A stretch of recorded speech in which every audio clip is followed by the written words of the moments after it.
My thoughts on TikTok potentially being banned in the United States is it's not like it's the first time. I remember when I first created our account for the Sacramento History Museum in the summer of 2020, that was even then was a thought, was a potential ban on TikTok itself. So it doesn't worry me because I'll think about that once it passes the Senate and it's on the president's desk to sign. But we've definitely been able to grow on our other platforms since then. So I don't see TikTok as being our sole way of getting our video content out to our viewers. So when we closed due to the COVID-19 pandemic, which today actually marks the last day we were open in 2020, so March 15th, um, we didn't know what we were going to do.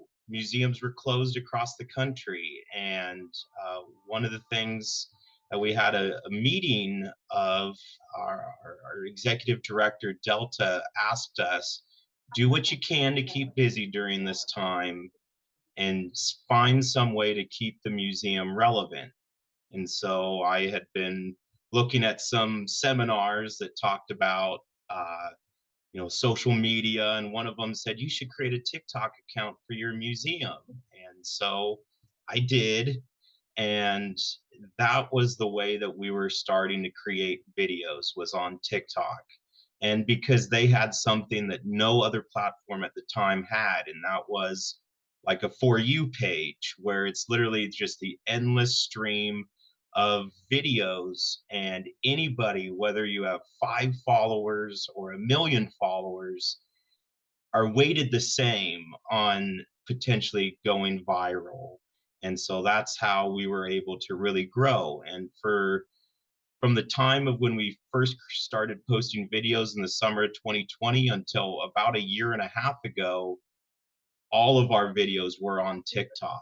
Some of them were on our other platforms. And now I make sure to get our content across all of our platforms pretty evenly. And I've also enjoyed the community that I've been able to gain off of TikTok. Other museums that I've discovered because of TikTok, and the support that we have from the education and philanthropy department within TikTok itself. So I've actually gone um, 2 different workshops hosted by TikTok and presented to other nonprofits and museums about the role of TikTok and how it is beneficial for institutions to be able to grow on social media and be able to market themselves and reach a new audience. We were never in it for the money. We were never in it for the money. Um, we never we're not part of the creator fund on TikTok because we are, unfortunately, even though we're a nonprofit museum, we're labeled as a business. So we can't receive revenue that way. However, in 2021, TikTok was giving $7 million out to nonprofits during giving season. And we received $25,000 from TikTok just because we're awesome and great and they wanted to support nonprofits. So I that was a wonderful gift from them at the time. And we are able to have a donate button on our page. So when we do go live on TikTok, people can donate directly to our nonprofit itself, the Sacramento History Alliance. On our other platforms, YouTube, we're monetized on the other Facebook and Instagram as well. But it's not like we're even in it for the money on those platforms either. We are mainly on it for education and being able to share our museum. That's what's been really wonderful about our growth on social media from when we initially, while we were closed, reaching people who couldn't visit here because nobody could. But even when we reopened, we're not only reaching people who could visit our museum, but we're also reach people who will never be able to visit our museum because of we have an international following. People all over the world tune in to watch our stuff. So that's what I feel like we are breaking sort of the barriers of our museum itself and reaching people wherever they are at in the world. and has made that possible. And slowly the other platforms are growing that way too. Oh yeah, if TikTok never happened, I don't think we would be having this conversation right now. I mean, that's what I think TikTok has changed the social media game, I would say.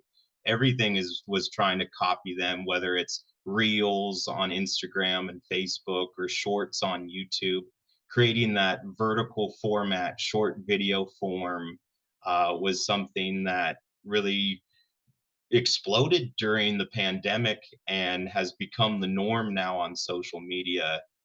But it is also TikTok, I think, that we were able to find that new audience, and that new audience continued to grow and grow, and eventually is uh, people have found us on our other platforms. But we have pretty held true to our pretty large following on TikTok. We are the number one museum in the world on TikTok, and but we're also now the number one museum in the world on YouTube. What would we do if TikTok was banned? Well, we would have to certainly change our signage that says follow us on TikTok. That's for sure. Um, but I don't think it would change us that much in regards to like our regular format that we do. I think it would definitely hinder us going live. I've always enjoyed going live on TikTok itself, and I haven't gone live on other platforms. So people will actually tune in to us usually on Friday mornings and watch Howard and I. Howard is the other individual who works in the print shop with me, and we do a Q&A with our viewers, and we see anywhere from 2 to 10,000 people tuning in to watch us, and on a Friday morning, you know, like it's obviously not people in Sacramento tuning in. They're at work or at school. You know, these are people from across the country and across the world watching us. We would certainly have to pivot quite a bit. I think TikTok is always the first platform I get our videos up on in the morning. It's going to definitely shift my routine around, but that's also if we've ever connected with creators, other creators, and done collaborations, it's always because of TikTok. So I'd have to try a little bit harder to go beyond outside our normal stuff, I would say. He's been that since day one. Howard has always been Howard.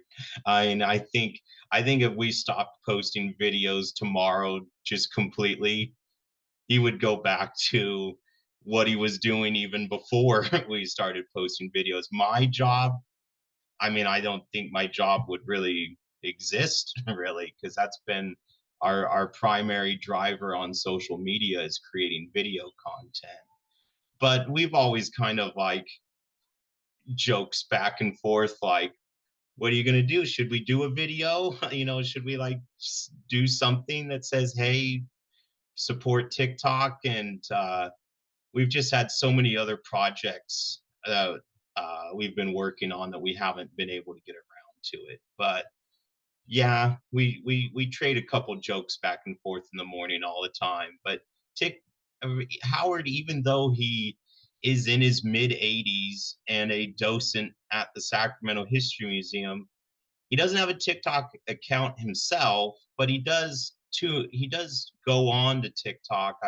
He has the link to our main page, and he likes to read the comments that people have because usually they're overwhelmingly positive, and some people ask pretty genuine questions that help gear us towards new videos that we create. So that is going to be something that we lose for sure, is that we definitely have an audience that is interested in what we do beyond that's a nice video. There are actually comments saying, hey, can you talk more about this or about that?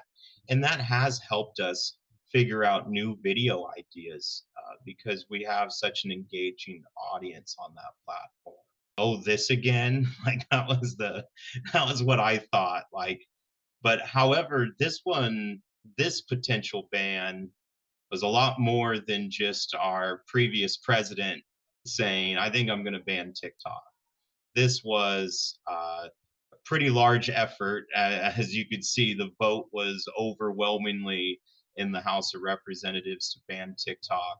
I haven't been following it too much to see what the Senate thinks, but um, yeah, it was a pretty good reaction because I feel like maybe this time it would happen, but I'm certainly hope it doesn't because I've certainly enjoyed what we've been able to create on TikTok. You know, when I about a year or two ago, they would have commercials that would say it started on TikTok. And it truly did start on TikTok for us. Like we wouldn't have videos as our driving force for our social media on whether we wouldn't even have a TikTok account, just like we wouldn't have videos on our other platforms. TikTok is what gave us the opportunity to format videos in a specific way, vertical, under a minute, and be able to share some segment of Sacramento history, not only with our local audience, but the world.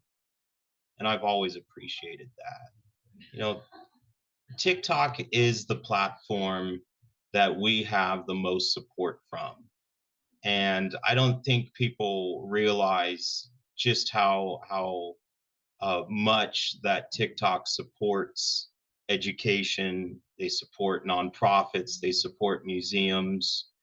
The fact that I even went to a workshop in Austin, Texas that TikTok flew me to so I could go present to other museums. This was about a year ago. Present to other museums who didn't even have a TikTok account yet, just to share with them our experience and to share with these other museums and nonprofits and cultural institutions about the role that the platform has. It's well beyond prank videos or dancing or anything like that. We share real educational content.